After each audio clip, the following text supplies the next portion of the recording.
নমস্কাৰ আপুনি সংযুক্ত হৈছে প্ৰাইম নাৰ সৈতে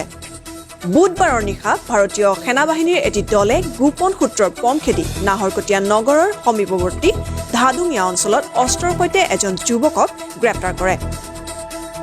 3 ৰাউণ্ড সজীৱ গুলি এটা বিদেশত নিৰ্মিত 7.65 পিস্তল সহ সেনাৰ হাতত গ্ৰেপ্তাৰ হোৱা এই যুৱকজন নামতি চাৰিয়ালিৰ সাজিদ আলী উৰফে লেঙেৰি বুলি জানিব পৰা গৈছে